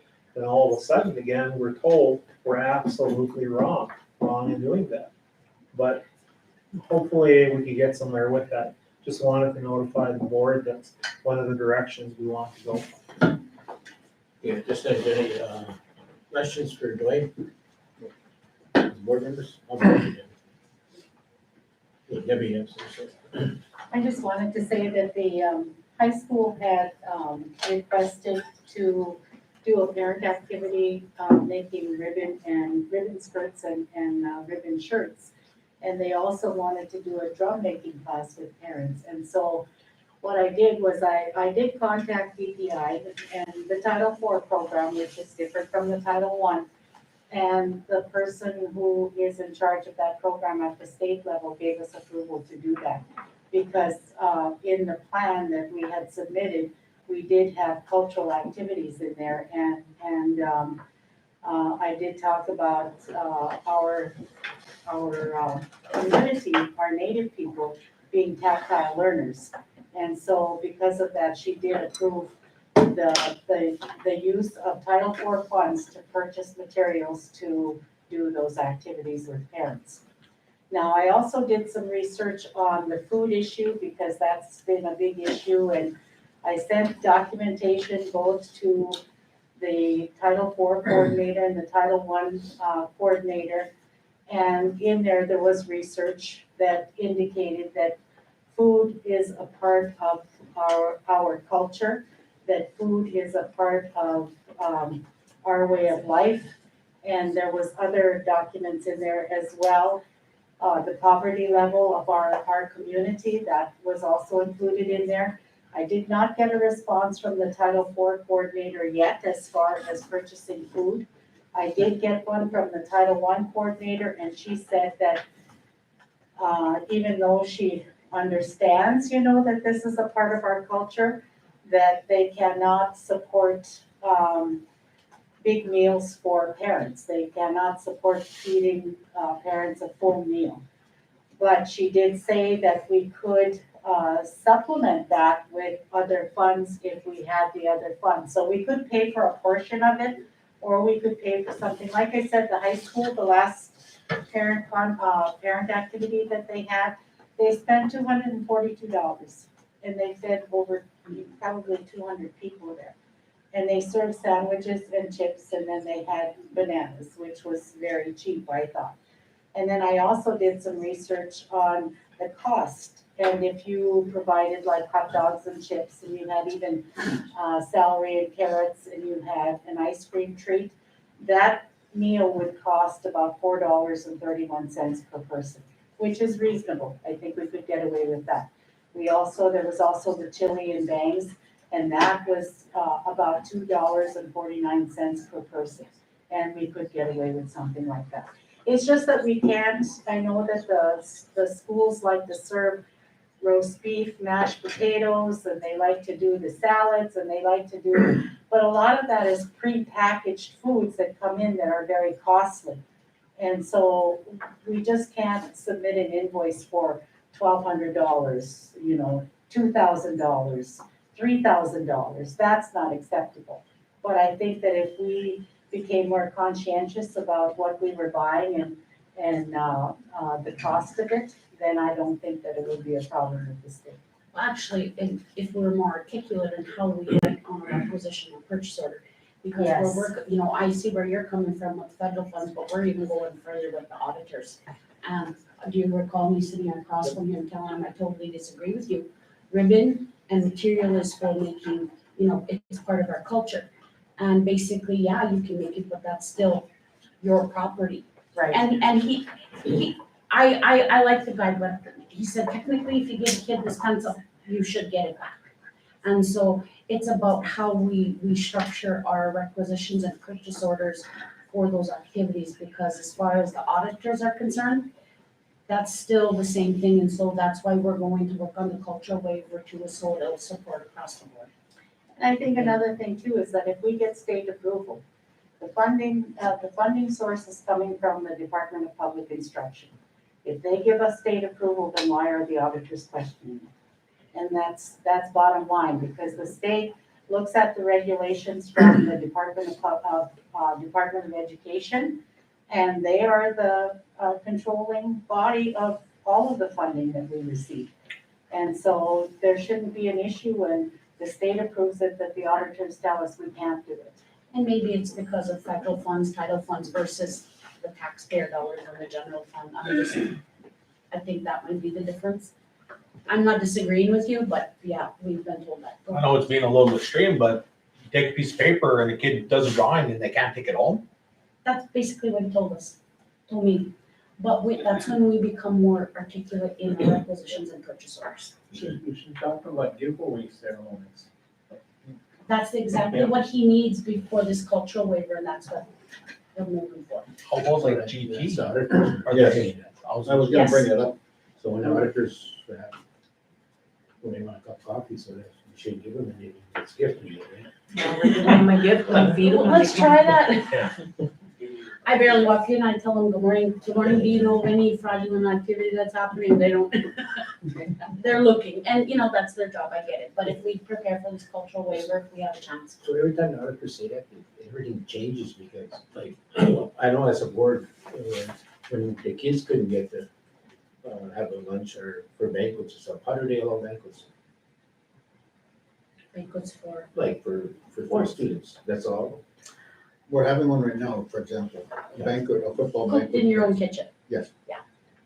But to We- go we- buy it at a restaurant And then open to the public. Yes, and open to the public. Well, yeah, I mean, why don't they open everything? I mean, they have their Title VII meetings and stuff, it's open to the public. Same way as us, when we purchase food, we're not getting paid on it. But last time I talked to Adam, they said, as long as when somebody enters the room, just, if we have food, if you're welcome to eat. And I'd actually recommended that whenever they advertise whether they want to have team meetings, but open it to the public and then give them the opportunity to come. but that's a good point. We could fund like these events, these meals, if we want to. We just don't have to use title funds. I have GT funds, I have ISEP funds, and if it's open to the public, as we're saying, like our big Yes. fall title nights and spring title nights. And tomorrow night, we're gonna have a CT Indian event. tacos. We should be allowed to do it then. And I'm more than willing to use ISEP money and, we donate to the food service, Dwayne, as you're aware, the grant donates over $100,000 a year. I think we could be more creative with how we spend these expenditures. And then Or how we pay for that, yes, write them on the requisition. yes. But we can do it, we just need to be more creative with. A lot of times I say, 50 t-shirts, well, that's really hard to justify, Yes. Anyway, yeah, I hear what you're saying. Let's open it up to the public as we should. I will, we could too. Okay, Nothing further. any questions for Ray? Okay, I'll move on, Mr. Lattiser. Okay, my board report in the, you guys want me to go? I run a report again today. It was 77%. I run a report for the middle school and the elementary. I just want to compare their attendance to ours. Right now, the elementary is sitting at, from day one to now, it's about 92+%. I looked at the middle schools and they're about 90, and we're at about 70. you know, I reached out to Sharon, our parent liaison. I said, how many filings have you done? Over 60 truancy filings with the courts. We haven't heard back from one. I talked to Sheena, our register, how many 10-day drops have we done? We've done 30 10-day drops and these kids haven't re-enrolled. So I'm getting really concerned about students not coming to school and we're sending out phone calls once a day. And I said increase it 2 times a day to parents. They're getting a phone call and they're getting a text about their child not being in school, and we're not getting the feedback from the parents or the community that I would hope that they would respond to. So that continues to be one of my bigger issues is attendance, and of course, with attendance becomes grades. So it's all a factor, and we're trying everything we humanly possible we can do as a school. We just need that outside resource to help us out a little bit. So. We'll continue to try. We're incorporating a culture school-wide. Of course, you guys know about the cultural component with the buffalo, and some of our students went out and watched that. And tomorrow we're gonna have and we can't feed the buffalo that they harvested because it's not USDA inspected, of course, but we did order buffalo in. Dana's up there right now. She's taking it out and going back as soon as we're done. To give her a hand, and we're gonna have a buffalo stew, and she made a bunch of gaulets today, so that'll be our way of having a cultural meal in recognition of harvest. So again, focus on data. We're really crunching numbers, and again, top issue for me is attendance. So another GD completion, which is good. Claremont High School is notified of ELA credits. The GD program is going. We're going to add math. I did talk to our GD person, Betty Lou, today, and she's calling parents again. As I said last time, the biggest thing is our kids have to have those state IDs, take that assessment. So we're working with parents, and of course, to get a state ID, you got to drive to Devils Lake. Is probably the closest. So what else? Again, I talked about that culture committee newly formed. We do have a proposal from a cultural leader in the community. I'll be presenting that to Dr. Thomas. Attached is our parent survey results. Overwhelmingly, our parents give us a positive score according to our data that you see in one of the attachments there. So we have a ways to go. I mean, we're not perfect, but overall, we had a strong agree rate between 80 and 91%. So, and that was all pertaining to regarding family and community engagement for the high school. LEA, MTSS, continue to work. The scores that we're assessing our kids on, fast bridge, those kind of things, that's in your report in that third attachment. So those numbers look really encouraging. Fast bridge is a assessment that our kids can take relatively quickly. It's not that long assessment like NWA where they got to sit 90 minutes or 2 hours, or like NDSA that they got to sit, a couple of hours at a time. So those quick assessments, our kids seem to do fairly well on. It keeps their attention, and it's we have a group of people that come in and assess those kids. So those numbers are a stark difference from NWA and NDSA. And again, according to me talking to our staff and talking to Kelly, they're short, they're quick, and our kids' attention is kept to do those assessments. So we're getting a good indicator of where they're really at, which is promising. Important dates to remember: November 3rd, we had the MTSS decision making with our team. November 16th, we have some people tomorrow that travel tonight to Jamestown for the SEL portion of that. So we have a committee that's taking care of that. ISIP review, that is being done by the Associate Deputy Director of Tribal Schools. Our date is the 3rd week in January, I believe. I'm just kind of trying to remember that off the top of my head. So I did send the review to Dr. Thomas. I think I sent it to Dwayne and Earl too, because there's a financial review of it too. I think the last time we went through this, Dwayne, was 15. So with any of that, we'll report that back to the board. So with that, try to answer any questions. Again, I apologize for being late, but I was dealing with a student issue. Okay, is there any questions for Mr. Lavison? I have one. What constitutes a homeless? How do you classify a homeless child? I'll let Debbie, she's our homeless expert, so. A homeless child, there's quite a few different things, like it would be a child whose parent or whose parent doesn't have their own home. They don't have a permanent home. They a lot of times, and this is not just within our own community, but nationwide, most people are doubled up, or they're living with family members, or they're living with a friend or whatever. And so that would constitute one option, one criteria. The other criteria is that if they're living in a motel, hotel, whatever, if they're living in a camper or some other structure that's not meant to be a permanent living facility, then they end up, they're identified as homeless. If they are living in substandard housing, let's say that they don't have running water, or they don't have electricity, or they don't have heat, then they would be classified as homeless. And it's the student who becomes classified as the homeless person, not the parents. They end up that it would be for every student that is living within that family.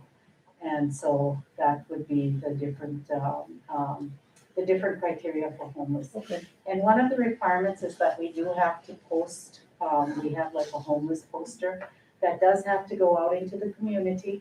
And so those have all been posted. There should be a couple at the college that are posted there. And I know that there's different ones throughout the community, One Stop, the post office, all of the different public places that do inform people of what a homeless child would be and who to contact for services. And on that homeless poster is my contact information, as well as the state homeless coordinator's contact information as well. And then we did give out information at all of the, like the Title I meeting at the high school. We gave out information about the homeless.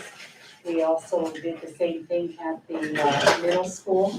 And now this week on the 17th, the elementary school is having their parent activity, their annual Title I meeting, so we'll give out information there too. So parents are made aware that, you know, this is something that they can apply for. And there's a lot of different services that can be provided to students. This year, some of the different things that we did was we did purchase a hearing aid for one of our homeless students. She had been trying to get a hearing aid for a couple of years, but we finally were able to get her hearing aid, and I talked to the mom.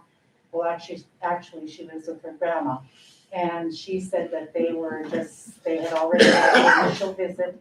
Now she just had to have the adjustments made to her hearing aids, and then she would get the hearing aids. She probably has them now.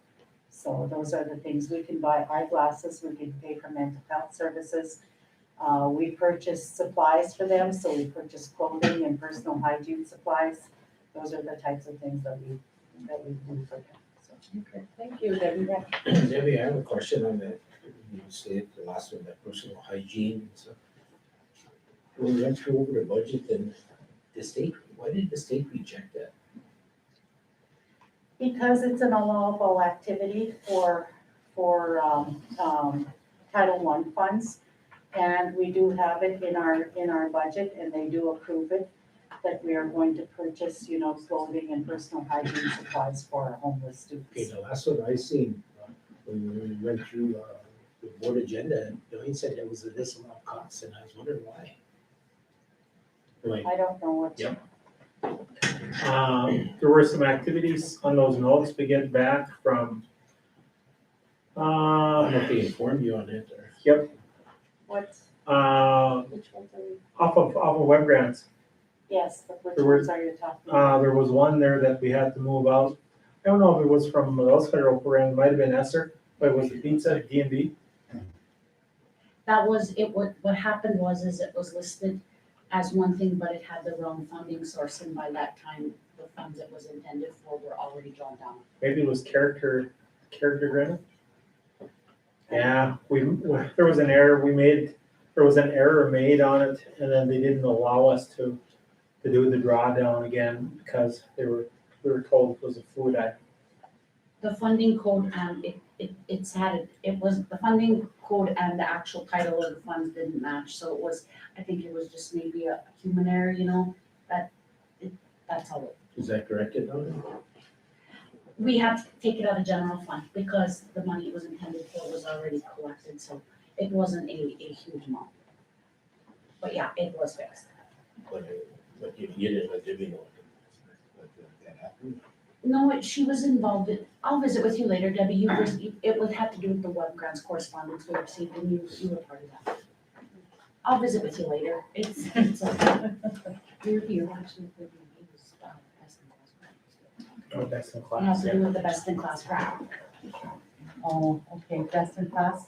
Okay. Is there any other discussion for John? John, I have one. Remember when we went to visit that high school there in Bismarck during the tribes? Have you ever considered putting a plan in place like that? Like you're saying your absentees and your dropouts. I've had discussions with Dwayne and the superintendent about it. But now, Dwayne and I just talked about that today. We had talked about getting a module because we have talked to, Brad and I were having, Ryan were having a discussion today. We have about over 30 kids that are on the waiting list for alternatives. And I keep bumping kids in there just because of the high needs that our kids are exhibiting, some of those risk factors that they, attendance and deficient and, and a lot of them are bouncing from home to home, living with grandparents or whomever. And we put them in there, but we're at the point right now, with the space that we have is, we're busting at the seams for lack of better terms put it, but I have talked to Dwayne about, and we've had discussed getting a module in to put behind the school just to accommodate that until we get a bigger facility, but I still believe that a true alternative building / if we can add CT programs in there, because at the high school, our classes are so big and we have so many things that we don't have room to diverse and spread out to make some of our classes smaller, especially in those high needs classes where we're tearing kids stuff. So I'm still thinking about that and working with Dwayne and Dr. Thomas too. I thought we talked about one time about this, if it was possible, we could rent like a gym, like you're here for 9 through 12, we can rent space up there. I don't know if anybody ever checked into that. We've talked Federal to, facility. I think we've Same talked as to ours, Casey but- once or twice and I sent an email to Mr. Lattiser to meet with Dwayne in regard to a purchase for a building. I don't know if you've set that up with him yet. we've talked. We have, Yes. we actually had the discussion also with architects to do the planning. We also got in contact with the BIE people, and they indicated that if we use their funds located on their campus, we still need to meet BIE specs, because the thought was at one point, we go buy a modular off the lot and take some walls down and make some adjustments. We were told you can't do that, you gotta start out and get approved BIE specs, or specs approved by BIA out of Aberdeen initially. And we're well aware of, we're still waiting for that wood project. We're finally gonna get, working with the officer after 4 years, Dwayne, we've been working on the hood project, so can you imagine trying to build something on federal property? Probably better off to build our own on property that we own, but I still believe in, when I've talked to a couple of you in construction community, and to build our own CT center that we can move some programs in, and that way do some of that alternative education with our kids, offer some of those standards based, and we can be creative with our writing of our curriculum and offer credits so that they're housed there for at least, half a day and they get those services and we rotate them in. And that's what the Bismarcks and the bigger schools with their Bismarck's big CT center, as you're aware of, Ellen. Our problem here, John, is we don't really have any land as a school district. I know. The other struggle would be the staffing, because we have to figure out how to sustain, Yes. and we have those letters of support from the other schools, but not any contribution. Right. And in regard to a center that it would ultimately have its own governing structure too. So what we're working on are some plans on how to provide virtual and augmented experience, technology experiences for our students, not just high school, but K through 12 with ESSER funds. And once we get more details, we plan on bringing that to the construction No, committee. I think we're going away from the question what I asked. I mean, like we talked when we cleared that school in Bismarck. Then if we got 30 kids out, why can't we run classes after schools then for those kids? We could have never thought about it, that's an option. Because the classrooms are empty. Correct. Everybody wants to build modules. Years ago, we had modules all over. I mean, we had 4 of them at the middle school and the outside there. We had to give them away. I remember that when we moved there. That's not a very good environment for kids, I don't think. Just something to think about. Yeah, it's temporary at best, I agree. Did you see the comment in the Star this week from the newly elected state representative that she was in favor of a centralized CTE building or CTE center in Belcourt?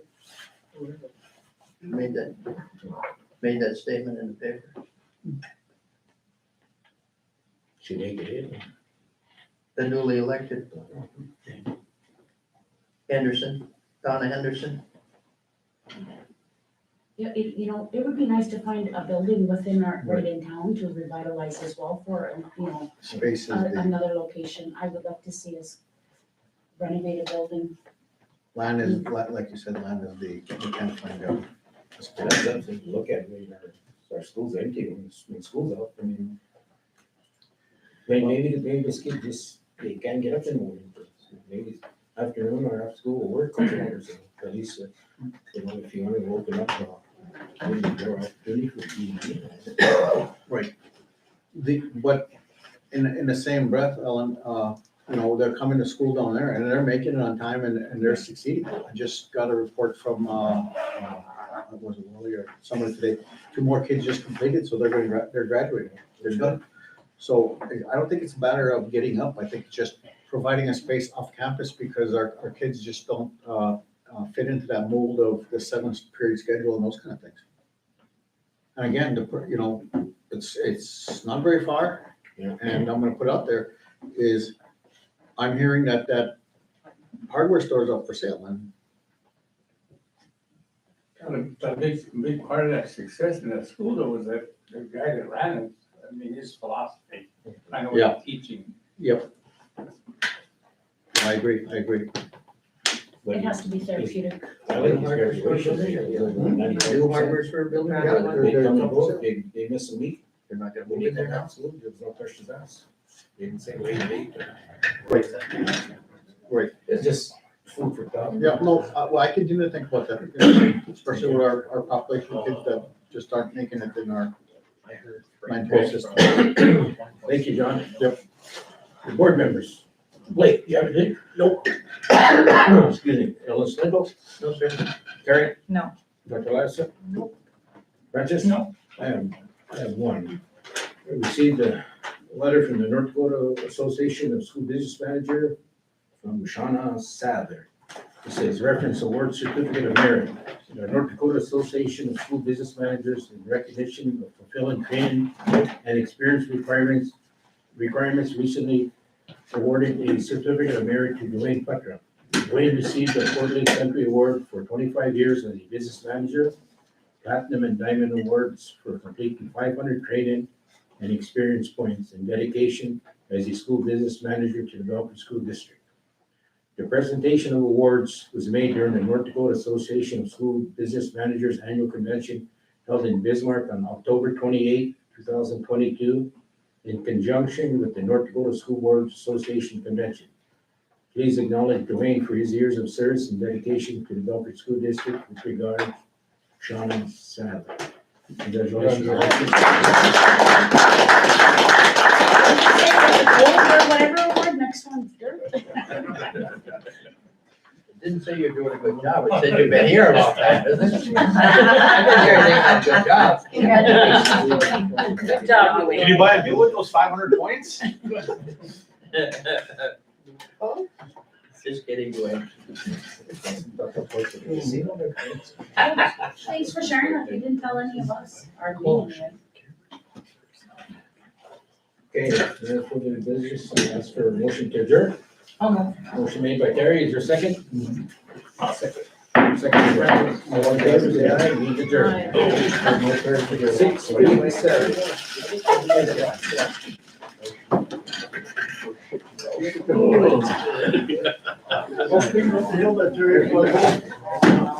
We're still having,